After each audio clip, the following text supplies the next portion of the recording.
Welcome to The Explainer. Today, we're dusting off some of those thick, highly respected books from the past to uncover a fascinating and honestly, deeply unsettling historical trap. We're going to look at how beautiful, mystical language has been used to mask incredibly dangerous human hierarchies. This is a journey that takes us from 19th century intellectual salons straight into the architecture of modern extremism. So let's jump right in. Listen to this for a second. The universe reveals its cosmic harmony only to those who awaken their supersensible consciousness and align with their spiritual destiny. I mean, wow, right? It sounds absolutely gorgeous. It promises this higher understanding and initiation into something profound. It's so incredibly easy to read this type of 19th century esoteric language and feel like you're tapping into the hidden wisdom of the universe. But we actually need to radically undercut that beautiful aesthetic right out of the gate, because here is our core thesis for this explainer. Old does not mean true, ancient does not mean wise, and mystical does not mean spiritually valid. You know, we have this terrible habit of assuming that age automatically grants authority, but the reality is that poetic language and age often serve as a protective cover for the very human biases of dead authors. A dangerous idea doesn't suddenly become innocent just because it's printed in a dusty old book. Section 1. The Trap of Self-Education. Beware the dead guru. You see, when pseudo-spirituality hides inside an old philosophical system, it's incredibly dangerous because it doesn't look like manipulation. It just looks like quiet, safe self-education. You think you're just reading history, but the thinkers who popularized these esoteric frameworks, figures like Rudolf Steiner, Helena Blavatsky, or Aleister Crowley, they were deeply embedded in the anxieties of the 19th and 20th centuries. They were dealing with rapid industrialization, colonialism, and massive shifts in social orders. And instead of rising above it all, they took those exact human societal anxieties, things like race science, patriarchy, and the fear of democracy, and simply dressed them up in mystical robes. So here's the crucial point. When a worldview is actually built out of a desire for strict social order, it naturally creates a ladder. And we have to ask ourselves a very uncomfortable Socratic question. When beautiful language hides a rigid ladder, who is placed at the bottom? Because a ladder literally requires someone to be lower. Let's move to the next section and see how this builds. Section 2. The Architecture of Hierarchy. Decoding the Jargon. To really see the blueprints left behind by these dead gurus, we have to translate their soaring, majestic vocabulary into cold, clinical reality. Words are tools, and we need to see exactly what these tools were building. Take root races, for example. This is a concept heavily utilized in Rudolf Steiner's anthroposophy. It is a pseudo-spiritual framework that literally treats humanity as a racial ladder, tying historical stages of spiritual evolution directly to physical race. Just think about the structural reality of this for a second. Human inequality is no longer viewed as a systemic failure that society needs to fix. Instead, it is transformed into a strict cosmic requirement. Building on that, you've got the concept of folk souls. This is the idea that whole peoples, nations, or ethnic groups possess collective spiritual identities and predetermined cosmic destinies. This concept completely strips away individual human agency. You aren't a person making choices anymore, you are just a piece of an ethnic destiny. Historically speaking, as our sources point out, spiritualizing ethnicity in this way lays the absolute foundational building blocks for extreme nationalism. Let's map out exactly how this pipeline of radicalization works structurally. Step 1. Adopt universally appealing, peaceful, mystical language. Step 2. Under that cover, establish unverified authority, like claiming you have supersensible consciousness, an authority that requires unquestioning obedience. Step 3. Use that authority to spiritualize biology, linking blood and race to cosmic destiny. And finally, Step 4. You've built a ready-made cosmic hierarchy. The author might have thought they were just writing a book, but they laid a structural foundation that later fascist and authoritarian movements easily co-opted. This means we really have to switch from passive consumption to active, critical thinking. If a system says its specific diet makes you pure, well, who is impure? If its meditation makes you higher, who is lower?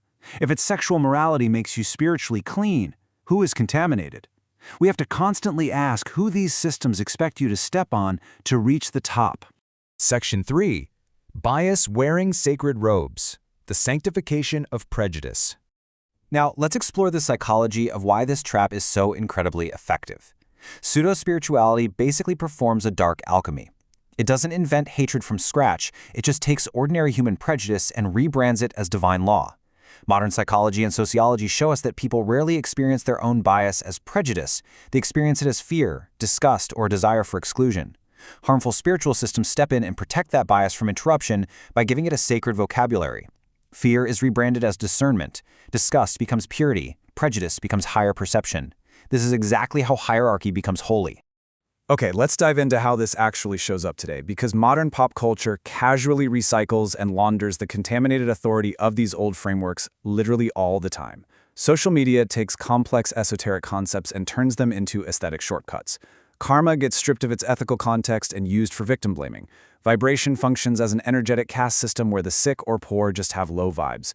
Jungian shadow work becomes a mystical permission slip to completely avoid accountability. And divine masculine and feminine is used to enforce rigid 19th century gender essentialism. This whole laundering process creates the perfect environment for what sociologists neutrally describe as conspirituality.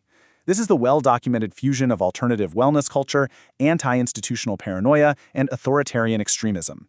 It relies heavily on the feeling of awakening, which creates an immediate insider versus outsider hierarchy. The awakened are above, the asleep are below. And structurally, this trains followers to entirely distrust any outside correction or empirical evidence. Now, this structure is uniquely dangerous for marginalized groups. Our sources specifically highlight the vulnerability of LGBTQ individuals, particularly gay men who might be seeking meaning after facing rejection. They often encounter pseudo-spiritual systems that disguise prejudice as natural law. As the text notes, the gay body becomes a symbol. Gay freedom becomes civilizational decline. This is not an argument, it is a symbolic system. This system frames their very existence as a spiritual disorder, basically repeating the trauma of old hierarchies, just in a prettier, more modern costume. To further understand this mechanism, the source text impartially analyzes Christian nationalism as another identical, structural example of bias with a halo. When the cross and the flag merge, traditional religious symbols are transformed into tribal boundaries. Civic disagreements are dangerously reframed as spiritual warfare. And once politics becomes a holy war, political dominance feels like divine restoration. Again, it is the exact same architecture, using sacred vocabulary to protect human bias. So, if we are surrounded by all these fake hierarchies and gentrified sacred language, how on earth do we actually find the truth? And more importantly, are science and spirituality actually enemies in this search? We often treat them like they're mortal enemies, but let's see why our sources argue that is a massive misunderstanding. Which brings us to Section 4, the litmus test for truth: science, spirit, and discernment. We really need to empower ourselves to separate genuine reality from these manipulative pseudo-spiritual traps. Listen, science and spirituality are not two totally separate realities. They are just two different interfaces mapping the exact same interconnected universe. Science is the empirical discipline of truth. It measures what can be tested, modeled, and repeated.